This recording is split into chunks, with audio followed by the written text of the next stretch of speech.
सुखविंदर सरकार की पहली बैठक आज और बैठक में लग सकती है कुछ अहम फैसलों पर मुहर, क्योंकि ये पहली कैबिनेट बैठक है तो जाहिर तौर पर कई ऐसे अहम फैसले हो सकते हैं जिन पर मुहर लग सकती है। लोहड़ी पर कर्मचारियों को कुछ बड़ी सौगात मिल सकती है और अगर बात करें ओल्ड पेंशन बहाली की तो उसे लेकर भी एक बड़ी मुहर यहाँ पर बड़ा ऐलान हो सकता है। महिलाओं को मासिक पेंशन के वादे पर भी सबकी नजर रहेगी, क्योंकि ये कुछ ऐसे वादे थे जो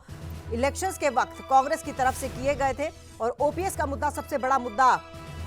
विधानसभा चुनाव में निकलकर सामने आया था और अब हो सकता है कि आज लोहड़ी के मौके पर ओपीएस को लेकर एक बड़ा ऐलान हो जाए और ओपीएस बहाली की बात जो है उस पर मुहर लग जाए। इसके अलावा महिलाओं को मासिक पेंशन देने का भी वादा जो था वो सुक्खू सरकार ने किया था, हिमाचल प्रदेश की नई सरकार ने किया था कि जैसे ही वो सत्ता में आएंगे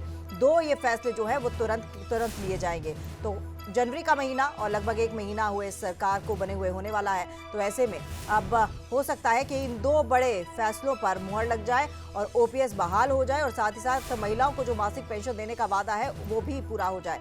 हमारे साथ हमारे ब्यूरो चीफ अरुण उनियाल इस वक्त जुड़ चुके हैं। अरुण, लोहड़ी की सबसे पहले आपको बहुत सारी बधाइयां और साथ ही साथ क्या आज ये लोहड़ी की बधाई कैबिनेट मंत्रियों को भी मिल सकती है, लोगों को भी मिल सकती है,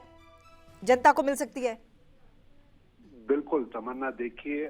एक लंबा इंतजार सरकार बनने के बाद इसी बात का किया जा रहा था कि हिमाचल में नई सरकार की कैबिनेट कब हो, लेकिन इस लंबे इंतजार के बाद लोहड़ी के दिन आपको दो बड़ी खबरें मैं बड़ी अच्छी सुना दूं। राजधानी शिमला की जाखू की पहाड़ियों पे जिस तरह से बर्फबारी हुई है, ये बर्फबारी तमन्ना उम्मीद मानी जाती है राज्य में पानी के, किसानों के, फसलों के, सेब बागवानों के लिए अच्छे बेहतर होने के लिए। उसी तरह से आज राज्य के नई सरकार के कैबिनेट के पहली बैठक में ओल्ड पेंशन बहाली, तमन्ना ये 2003 में न्यू पेंशन स्कीम जो है देश भर के अंदर भीतर लागू की गई थी और तब तत्कालीन वीरभद्र सिंह सरकार ने केंद्र में अटल बिहारी की जो सरकार थी तत्कालीन, उसके साथ एक समझौते पे करार किया था और ये ओल्ड पेंशन बहाली की जो आज की जंग आपको दिखाई दे रही है वो लगभग 20 साल पुरानी आपको आज उसके ऊपर एक नई उम्मीद, नई किरण जरूर दिखाई देगी। कैबिनेट की बैठक जरूर है। इस कैबिनेट की बैठक में कांग्रेस अपने वादे पर कैसे आगे बढ़ती है, वो गुत्थी क्या होगी, वो फॉर्मूला क्या होगा, किस तरह से ये एनपीएस की फॉर्मूला जो है ओल्ड पेंशन बहाली का हिमाचल प्रदेश में निकलेगा, ये सब बातें आज साफ होने वाली है। इसके साथ दो बातों के ऊपर और बड़ा फैसला आ सकता है।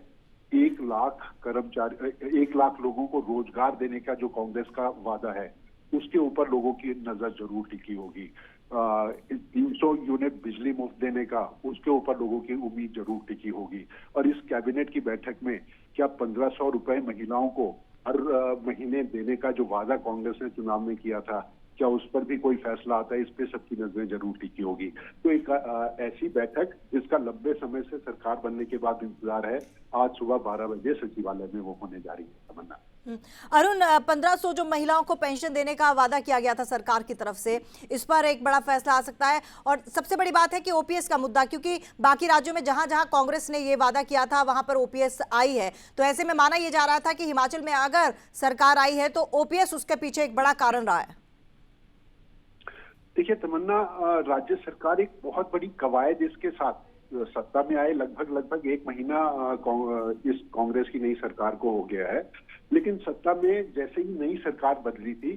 तमाम अधिकारियों के साथ मुख्यमंत्री हों, कांग्रेस के तमाम नेताओं, सबकी जुबान पर अपनी पहली कैबिनेट में ओल्ड पेंशन बहाली के वादे को निभाने की बात जरूर थी और उसकी वजह आप समझ सकती हैं। चुनावों में कांग्रेस ने इसको बड़े रूप में बुलाकर बात कहा था। प्रियंका गांधी शिमला चुनावों के दौरे में आई थी, तब इस बात को जरूर कहा गया था। लेकिन सबसे बड़ा ये है कि जो अभी तक की कवायद हुई है, बहुत बड़ा आर्थिक बोझ ओल्ड पेंशन बहाली की वजह से हिमाचल प्रदेश के अंदर पड़ेगा। ये बात एक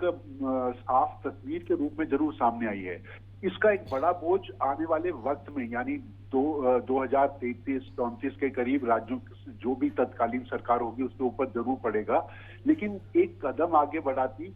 ओल्ड पेंशन बहाली की जो उम्मीद की किरण जितने भी नए ये कर्मचारी हैं जो न्यू पेंशन स्कीम के तहत हैं, उनके लिए बंधी जरूर है, लेकिन उस फॉर्मूले के ऊपर राज्य की वित्तीय स्थिति जो 70,000 करोड़ रुपए के आर्थिक बोझ के तले दबी हुई है। और उसके साथ तमाम वो वादे जिनमें 1500 रुपए महिलाएं, देखिए तमन्ना, इससे पहले जैसे ही सरकार बनी थी,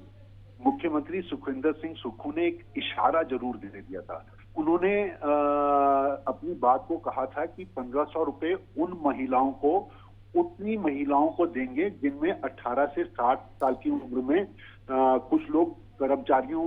इसके उसमें वो नहीं लगी होंगी, नौकरियों में नहीं होगी, किसी दूसरी जगह से उनके आय के साधन नहीं होंगे। यानी इकोनॉमिक फैक्टर को देखने का एक इशारा तब मुख्यमंत्री सुखविंदर सिंह ठाकुर की तरफ से मिला था। और उसी के ऊपर उसी वक्त सवाल बनाना भाजपा ने शुरू कर दिया था कि वादा तो आपने तमाम महिलाओं को देने का किया था, इसीलिए इंतजार कैबिनेट की बैठक में है। ओल्ड पेंशन बहाली का फैसला या फॉर्मूला क्या होगा, वो सबसे बड़ी बात है। 1500 रुपए महिलाओं को दिए जाएंगे, लेकिन किन महिलाओं को दिए जाएंगे, किस तरीके से दिए जाएंगे, वो देखने वाली बड़ी बात होगी। और इसी तरह से 1 लाख युवाओं को रोजगार देने का जो वादा कांग्रेस ने किया है, उसके लिए सरकार कौन से दरवाजे खोलती है, सरकारी अदारों में खोलती है या पूर्व सरकारों की तरह कह दिया जाता है कि हमने लोगों को कर्ज देकर, युवाओं, बेरोजगार युवाओं को कर्ज देने की सीमा में पूरी छूट देकर इस तरह का रास्ता निकाला है। वो तमाम बातें इस कैबिनेट की बैठक के बाद साफ होती नजर आएंगी।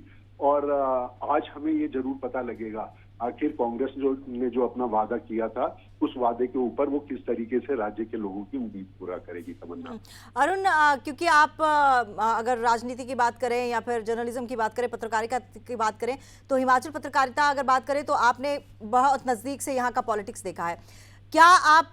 सुखविंदर सिंह ठाकुर के जो अभी शुरुआत हुई है, अभी लगभग 1 महीना ही हुआ है, जिस तरह से कार्य हो रहा है, उस चीज़ को आप कैसे आंकेंगे? यानी कि मेरा कहने का मतलब है कि गति थोड़ी धीमी है या फिर ठीक है? और दूसरी बात, जैसे कि आपने कहा कि कौन सा प्रोसेस होगा ओपीएस को लाने का, इस पर भी क्या बहस छिड़ सकती है? क्योंकि जो विपक्ष में बैठे हुए हैं जयराम ठाकुर, उनको भी अच्छा खासा एक्सपीरियंस है। देखिए तमन्ना, एक लगातार बात कही जा रही थी, विपक्ष की तरफ से भी सवाल उठाया जा रहा था कि ये तो ऐसे मुख्यमंत्री बना दिए गए हैं जिनको मंत्री बनने तक का तजुर्बा नहीं है। लेकिन सुखविंदर सिंह ठाकुर ने जिस तरीके से अपने फैसले लिए हैं, वो किसी जल्दबाजी में नहीं है। वो बड़ा सोच समझकर अपने फैसलों को जिस तरीके से लेकर आगे चलने की बात कह रहे हैं, आप इसकी गंभीरता को अगर समझते हुए बात करेंगे तो आपको लगेगा कि सुखविंदर सिंह ठाकुर ने एक अफसरशाही के ऊपर नकेल कसने का मामला, अपनी चीजों को,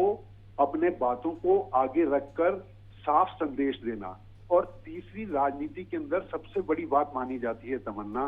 आप अपने जो नजदीक के सियासी दोस्त हैं, ऐसे नेता हैं जिनके साथ आप करीब आपके खड़े वो लोग रहे हैं, उनका साथ देना। आप याद करिए, वीरभद्र सिंह के बारे में कहा जाता था कि वीरभद्र सिंह के पास जितने भी नेता थे, वो उनके साथ चट्टान की तरह खड़े रहा करते थे, लेकिन वीरभद्र सिंह उन सभी नेताओं का वक्त आने पर साथ दिया करते थे। वो ही तस्वीर हमारे को सुखविंदर सिंह ठाकुर के फैसलों में और उनके छवि के भीतर दिखाई दे रही है। देखिए, सीपीएस उन्होंने बना दिए, तमाम सवाल उठे, राज्य के ऊपर इतने कर्ज के बोझ में ये जो फिजूल खर्ची का है वो बात उसमें की गई होगी। लेकिन जिस तरह से अपनी कैबिनेट का गठन किया, अपने साथ खड़े नेताओं को कैबिनेट के अंदर जगह देने का काम किया और उसके साथ सीपीएस बनाने में भी उन लोगों के चेहरे सामने आए, तो आप जरूर कह सकती हैं सुखविंदर सिंह ठाकुर एक सुलझे हुए नेता इस वजह से हैं क्योंकि 36 का आंकड़ा उनका पूर्व मुख्यमंत्री वीरभद्र सिंह जब सत्ता में यहाँ पर रहे हैं, हिमाचल में उनके साथ रहा है, तो उनसे बहुत कुछ सीखे हैं उस लड़ाई में। जो उनके आपस के द्वंद बीच में रहा करते थे, उससे सीखे बहुत हैं सुखविंदर सिंह ठाकुर। लेकिन ये जो धीमी चाल है, ये जो गंभीरता से आने वाले उनके फैसले हैं, वो औंधे मुंह गिरेंगे या वो उनको ऊंचाई पर लेकर जाएंगे, ये आने वाला वक्त तय करेगा। तमन्ना, चलिए, बहुत बहुत धन्यवाद अरुण, और बहुत ही अच्छे तरीके से बहुत ही अच्छे एनालिसिस आपने दर्शकों के सामने रखे। बहुत बहुत धन्यवाद फिलहाल आपका।